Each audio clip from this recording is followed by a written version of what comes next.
We thought it was a tremendous idea, so what we do is propose that for folks who are on food stamps, part, not all, part of their benefits come in the actual sort of, and I don't want to steal somebody's copyright, but a Blue Apron type program where you actually receive the food instead of receive the cash. It lowers the cost to us because we can buy prices at wholesale whereas they have to buy it at retail. It also makes sure that they're getting nutritious food, so we're pretty excited about that. That's a tremendous cost savings.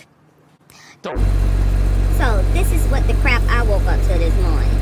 Like, really?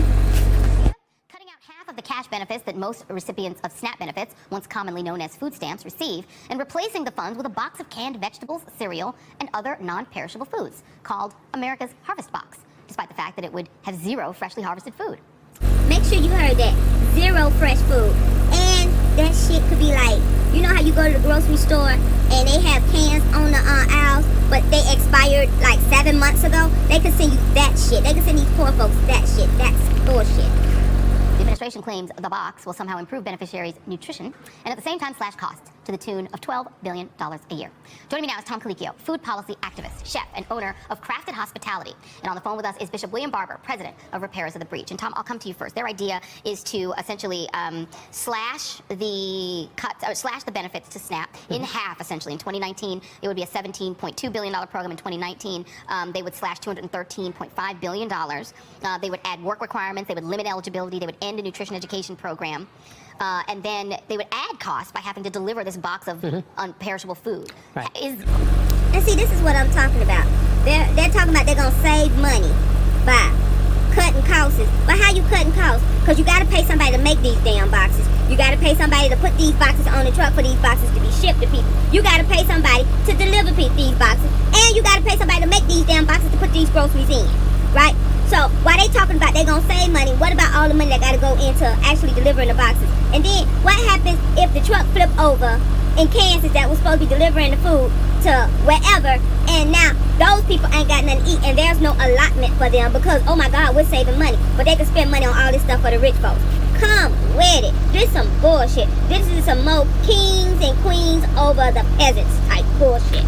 In your view, is this a good idea? No, this is just an assault on the poor. Just an assault on the poor. You know, this Trump administration, they have this obsession with all things Russia. This is like 1960 Soviet era, policy. The idea that these small government Republicans are going to actually replace a public-private partnership, free market enterprise with a bureaucracy that is somehow going to package 16 million meals or 16 million boxes per month and save money just doesn't make sense at all. And let's not forget, what about when the government shut down again? Because, oh yes, good Lord, that's coming. Like, we're going to have this shut down for a month or two, or maybe 3. But the next shutdown going to be a fucking year. What are people going to do then? Because they're already taking, if the government doesn't open back up next month, guess who's going to start getting hurt? People who getting food down. So, what about when the government shut down? The employees that they're going to employ to do this stupid shit are going to be government employees. So when the government shut down, they won't be able to work, which means this food is not going to be delivered anyway. And it's not going to be any good. They're going to get the dent cans, the broke cans, the shit that's out of date and out of population, the stuff that goes to the food bank. That's what they gonna give you. The stuff, the overflow at the grocery store when they had the stuff at the grocery store too long, and then they decide that they gonna send it to the food bank for the po-po. That's what they're gonna try to send them instead of letting them go buy fresh food. I think this is some bullshit. The idea that poor people will lose the right to choose what they eat, that Sure. essentially a big government bureaucrat, that's really big government, Right. will choose the food you eat, and you don't have a choice. You get this box. Right. Look what they did with Michelle Obama when she suggests that maybe we should eat more nutritious food for school lunch. Exactly. And so, no, this just smacks with hypocrisy. It's amazing, Bishop Barber, because the part of this seems to be rooted in the perception that people who are struggling are mostly non-white, and that they are leeching off the system, sitting around driving a Cadillac and eating lobster and steak is what fills up my mentions whenever we talk about the poor. But the fact is, the Washington Post just put out statistics from the census that 17% of the people who would be impacted by this policy change are rural Americans, and only 13% are urban. Yeah, and the majority are white and women. I mean, when you look at poverty in this country, you know, there are 8 million more poor white people than there are African Americans, and the majority of these people live in the very states where many of these politicians get elected by voter suppression and other racial ways. You know, the Southern strategy, I've mentioned a lot of times on this phone, part of the Southern strategy began in the 1968 in order to control the Congress and try to control the presidency was to teach that somehow entitlements and programs were black and brown people getting things that was hurting white people. And so programs were racialized. And I was thinking, Joe, this was a triple threat. It's like a 19th century, ghost of days past. This man with, he had a cross on his forehead doing Lent. This is on Wednesday, for Ash Wednesday. And none of these policies line up with Christ. They're talking about health care, cutting millions of people, food now to millions of people, and even heat to 7 million people. They're talking about taking it. It's a triple threat and a direct attack on the poor and the working poor.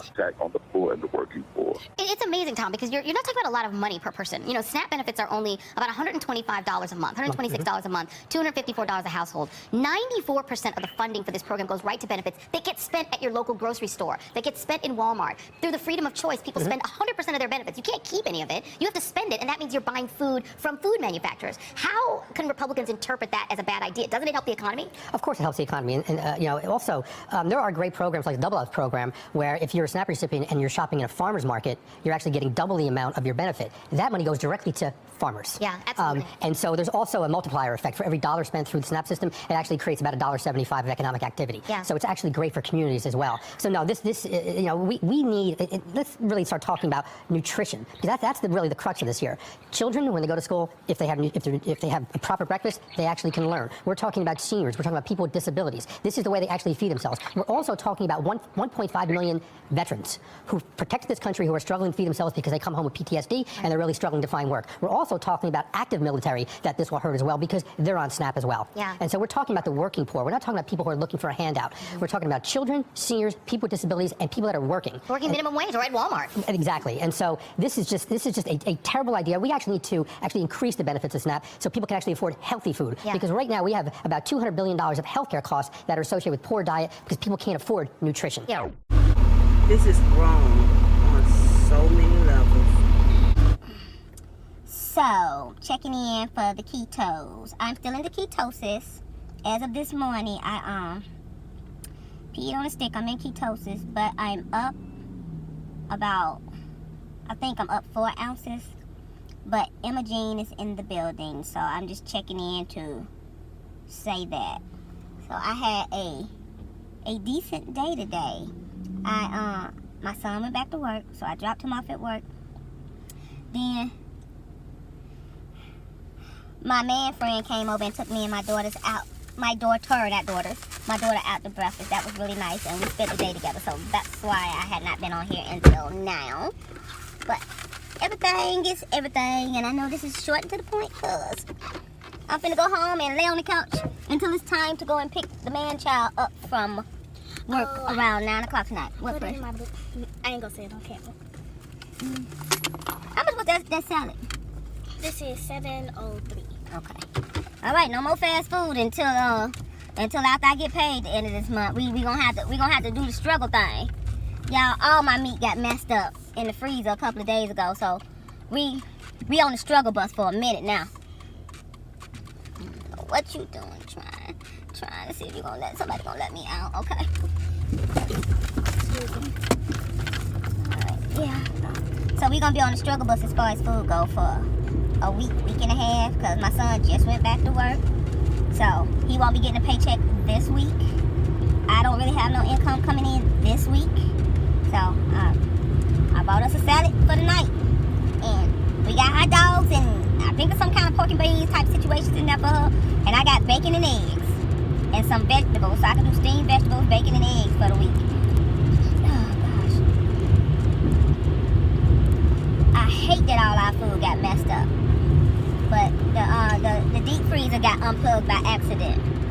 And all the meat in the deep freezer went spoiled because it got unplugged like Wednesday, and we didn't realize it was unplugged until either Friday night or Saturday night. I can't remember. I just heartbroken because all my mahi, my shrimp, my ground beef, I just wanted to cry. But it'll be okay. God is always gonna make a way. Nobody came on here to talk to me, so I'm getting off. Talk to you all later. Good day, people.